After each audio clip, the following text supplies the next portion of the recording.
ஒரு ஏரியில சந்தோஷமா வாழ்ந்துட்டு வந்துச்சு ஒரு தவளை. கோடை முடிஞ்சு மழைக்காலம் ஆரம்பிச்சது. ஏரி நிரம்பி வழிஞ்சது. பேஞ்ச மழையில ஏரி தண்ணீர் அந்த தவளைக்கு ரொம்பவே குளிர்ச்சியா இருந்தது.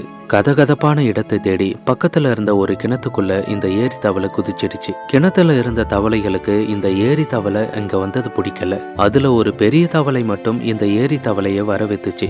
இவ்வளவு நாட்கள் எங்கிருந்தேன்னு அந்த பெரிய தவளை கேட்க, நான் ஒரு பெரிய ஏரியில இருந்தேன், அங்க மீன், ஆமை, முதலைன்னு நிறைய இருக்கும்னு அந்த ஏரி தவளை சொன்னுச்சு. இத கேட்ட இந்த தவளையை பிடிக்காத மற்ற கிணற்று தவளைகள், இந்த கிணறை விட பெரிய நீர்நிலை இருக்க முடியாது, நீ பொய் சொல்ற அப்படின்னு இந்த ஏரி தவளைய தாக்க முற்பட்டுச்சுங்க. அந்த சமயம் பார்த்து நீரை இறைக்கிறதுக்காக ஒரு பெண் கிணத்துக்குள்ள வாளியை விடும் பொழுது கிணத்துல இருந்த இந்த ஏரி தவளை ஒரு முடிவு பண்ணுச்சு. இந்த முட்டாள் தவளைகள் கிட்ட வாதாடுறதை விட விலகி போறது நல்லதுன்னு நினைச்சு அந்த வாளிக்குள்ள குதிச்சு மேலே ஏறி மறுபடியும் தான் இருந்த ஏரிக்கே போயிடுச்சான்.